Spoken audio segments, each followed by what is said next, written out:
നമുക്ക് സ്നേഹവും നമുക്ക് ചിന്തയ്ക്കായിട്ട് റോമർക്ക് എഴുതിയ ലേഖനം 8-ാം അധ്യായം അതിന്റെ 14-ാമത്തെ വാക്യം വായിക്കാം. റോമർ 8:14 ഇങ്ങനെ വായിക്കുന്നു: ദൈവാത്മാവ് നടത്തുന്നവർ ഏവരും ദൈവത്തിന്റെ മക്കൾ ആകുന്നു. സ്തോത്രം. കർത്താവിന്റെ ആത്മാവ് നടത്തുന്ന എല്ലാവരും ദൈവത്തിന്റെ മക്കളാകും. ഹല്ലേലൂയ. ദൈവത്തിന്റെ ആത്മാവ് നമ്മളെ ബുദ്ധി ഉപദേശിച്ച് നമ്മളെ നടത്തുന്ന ദൈവമാണ്. പലപ്പോഴും നമ്മൾ ദൈവത്തിന്റെ സിമ്പിളായിട്ടുള്ള ദൈവിക ഇടപെടലുകളെ നാം തിരിച്ചറിയുന്നില്ല എന്നുള്ളതാണ് വാസ്തവം. എന്നാൽ ദൈവം എപ്പോഴും ദൈവത്തിന്റെ ആത്മാവ് നമ്മൾ തന്നിട്ടുള്ളത് പോലെ തന്നെ, അവിടുത്തെ സ്പിരിറ്റിനെ നമ്മുടെ ഉള്ളിൽ ആക്കിയിട്ടുള്ളത് പോലെ തന്നെ, ഹല്ലേലൂയ, അല്ലെങ്കിൽ കുറച്ചുകൂടി വ്യക്തമായി പറഞ്ഞാൽ ഹല്ലേലൂയ, നാം ദൈവത്തിന്റെ നമ്മുടെ ശരീരം ദൈവത്തിന്റെ മന്ദിരമാകുമ്പോൾ, ദൈവം നമ്മൾ വസിക്കുമ്പോൾ, സ്തോത്രം, തീർച്ചയായിട്ടും നമ്മെ നടത്തുന്നത് ഹല്ലേലൂയ ദൈവത്തിന്റെ ആത്മാവാണ്. അതുകൊണ്ട് തന്നെ ദൈവത്തിന്റെ മക്കൾ എന്നുള്ള വലിയൊരു പദവിയെ കർത്താവ് നമുക്ക് തന്നിട്ടുണ്ട്. അത് നമ്മൾ മറന്നുപോകും. നമ്മൾ ആരാണ്? നമ്മൾ ദൈവത്തിന്റെ മക്കളാണ്.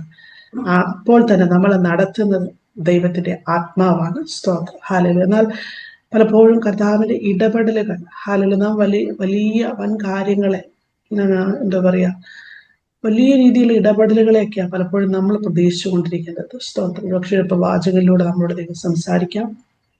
അതല്ലെങ്കിൽ പ്രത്യേകമായ രീതികളിൽ നമ്മൾ ആരാധിച്ചുകൊണ്ടൊക്കെ ഇരിക്കുമ്പോൾ ദൈവത്തിന്റെ ഇടപെടലുകൾ നമുക്ക് അനുഭവിക്കാൻ സാധിക്കും.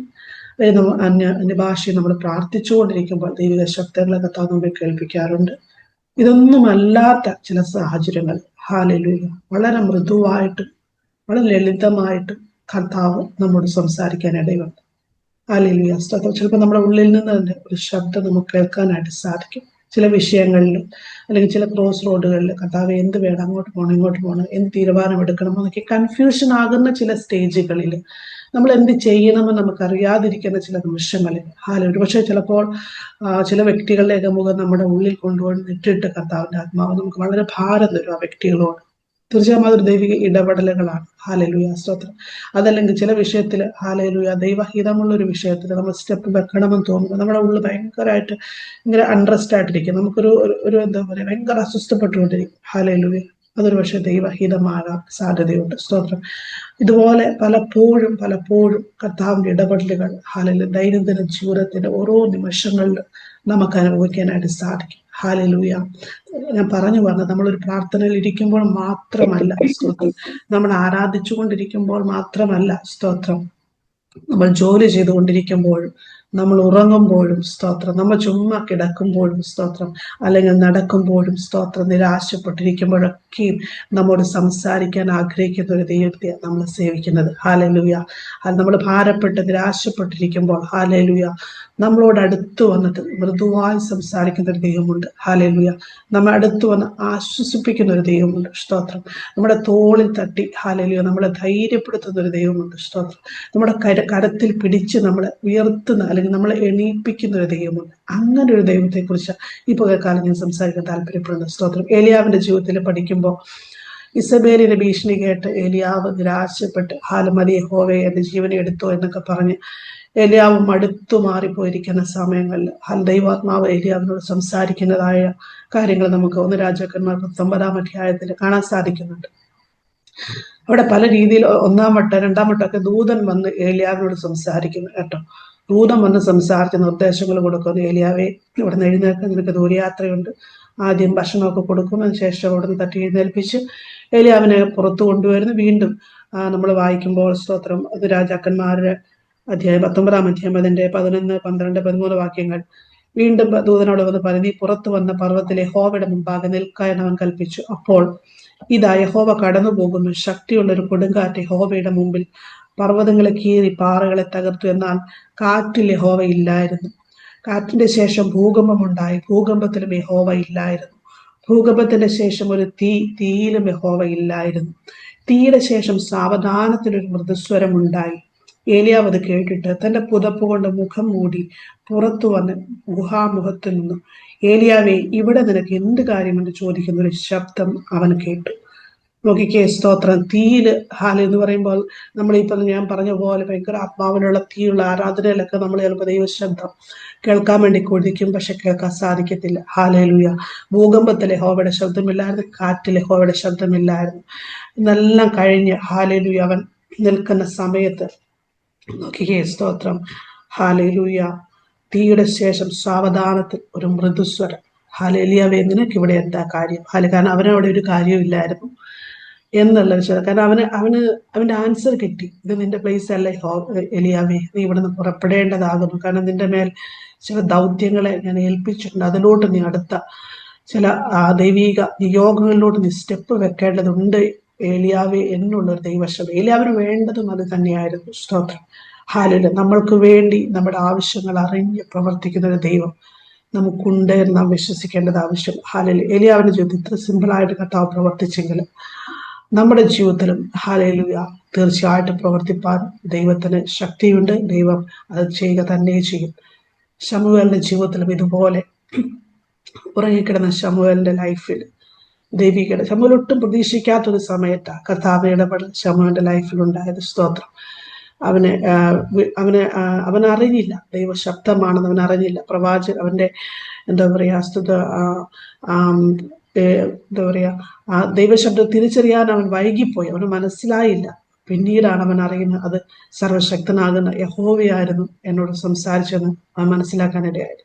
ഇതുപോലെ തന്നെ പൗലോസിന്റെ ലൈഫിലും ഇതുപോലെ താൻ ഇറങ്ങി തിരിച്ചൊരു ദൗത്യത്തിൽ നിന്ന് പിന്മാറാൻ തക്കോണം, നീ അങ്ങോട്ട് പോകരുത് എന്നുള്ള ദൈവശബ്ദം. ആ പ്രദേശം നിനക്കുള്ളതല്ല, അല്ലെങ്കിൽ ആ ദൗത്യത്തിന് നീ ഇപ്പോൾ പോകരുത്, പിന്മാറാൻ തക്കോണം ദൈവത്തിന്റെ ആത്മാവ് പൗലോസിനെ നിർബന്ധിക്കുന്നത് നമുക്ക് കാണാനായിട്ട് സാധിക്കും. ഞാൻ പറഞ്ഞ പോലെ ഇതുപോലെ സിമ്പിളായ ചില ഇടപെടലുകൾ കർത്താവ് നമ്മുടെ ലൈഫിൽ തരും. ഹാലയിലൂയ. ഒരു പക്ഷേ ദൈനംദിന ജീവിതത്തിൽ നാം ഒരുപക്ഷെ ഇന്ന് നമ്മൾ ആർക്കൊക്കെ ഫോൺ ചെയ്യണം, ഇന്ന് ആരെയൊക്കെ ഫോൺ എടുക്കരുത്, അല്ലെങ്കിൽ നാം ഫോണിൽ സംസാരിക്കുമ്പോൾ നാം എവിടെ സ്റ്റോപ്പ് ചെയ്യണം. സ്തോത്രം. ഹാലയിലൂയ. നമ്മുടെ സംസാരം എത്രത്തോളം കൊണ്ടുപോകണം, ഹാലയിലൂയ, എന്തൊക്കെ കാര്യങ്ങൾ നാം സംസാരിക്കണം, ഹല്ലേലൂയ. അതല്ലെങ്കിൽ ഏതൊക്കെ വ്യക്തികളെ നാം മീറ്റ് ചെയ്യണം, മീറ്റ് ചെയ്യണ്ട, ഇതൊക്കെ കർത്താവിന്റെ ആത്മാവ് നമ്മോട് സംസാരിക്കുന്ന കാര്യങ്ങളാണ്. ഹാലയിലെ കർത്താവിന്റെ ആത്മാവ് അത്രയും വ്യക്തമായിട്ട് നമ്മുടെ ജീവിതത്തിൽ ഇടപെടാൻ ആഗ്രഹിക്കുന്ന ദൈവമാണ്. അതുകൊണ്ട് നാം ചെയ്യേണ്ട ഒറ്റ കാര്യമുള്ളൂ, ദൈവത്തിന്റെ സിമ്പിളായിട്ടുള്ള ദൈവിക ഇടപെടലുകളെ അനുഭവിക്കാൻ തക്കവണ്ണമുള്ള ഒരു സെൻസിറ്റീവായിട്ടുള്ള ഇടപെടലിന് വേണ്ടി നമ്മളെ തന്നെ അത്രത്തോളം സെൻസിറ്റീവാക്കി ദൈവസന്നിധി കൊടുക്കാൻ സാധിക്കുമെങ്കിൽ കർത്താവിന്റെ ആത്മാവിന്റെ ഇടപെടൽ അങ്ങനെ തന്നെ നമുക്ക് അനുഭവിക്കാൻ സാധിക്കും. ഞാൻ പറഞ്ഞു, നമ്മൾ വലിയ നോക്കിയ തീയിലും ഭൂകമ്പത്തിലും കാറ്റിലൊന്നും യഹോവയുടെ ശബ്ദം ഏലിയാവിന് കേൾക്കാൻ സാധിച്ചില്ല. സ്തോത്രം. ദൂതന്റെ ഇടപെടൽ അവിടെ ഉണ്ടായിരുന്നു. പക്ഷെ ദൈവത്തിന്റെ ശബ്ദം കേൾക്കേണ്ടതിന് ഒരു മൃദുവായ ശബ്ദത്തിന് വേണ്ടി അവൻ കാതോർക്കേണ്ടിയിരുന്നു. അവന്റെ മൃദുവായ ശബ്ദമാണ്. ഏറ്റവും ലോ ആയ വോയിസിലായിരിക്കും കർത്താവ് അപ്പം ഇടപെട്ടത്. അപ്പോൾ അവൻ അത്രത്തോളം ഹാലയിലുയ ശ്രദ്ധയോടെ, സ്തോത്രം, ആകാംക്ഷയോടെ കർത്താവിന്റെ ശബ്ദത്തിന് വേണ്ടി കാത്തിരുന്നിട്ടുണ്ടാകാം. അതുകൊണ്ടാണ് ആ ശബ്ദം അവന് കേൾക്കാൻ സാധിച്ചത്. പലപ്പോഴും നമ്മുടെയൊക്കെ ലൈഫിൽ പലപ്പോഴും നമ്മൾ അറിയാതെ എത്രയോ ദൈവശബ്ദങ്ങളെ നാം മിസ് ചെയ്തിട്ടുണ്ടാകാം ദൈവമക്കളെ. ഹാലയിലുയ.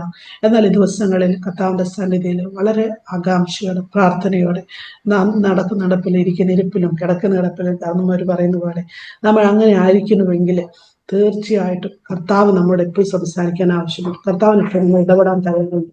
ദൈവത്തിന്റെ ശബ്ദങ്ങളെ കേൾക്കുവാൻ തക്കവണ്ണമുള്ള ഒരു മനസ്സ് നമുക്കുണ്ടായെങ്കിൽ നാം ഇത് വിശ്വസിക്കണം. ദൈവാത്മാവ് നടത്തുന്നവർ ഏവരും ദൈവത്തിന്റെ മക്കളാണ്. ഞാൻ ദൈവത്തിന്റെ മകനാണ്, ഞാൻ ദൈവത്തിന്റെ മകളാണ് എന്ന് നാം വിശ്വസിക്കുന്നുണ്ട്. നമ്മളെ നടത്തുവാൻ കർത്താവിന്റെ ആത്മാവിന്റെ ശബ്ദം നമ്മുടെ കൂടെയുണ്ട്.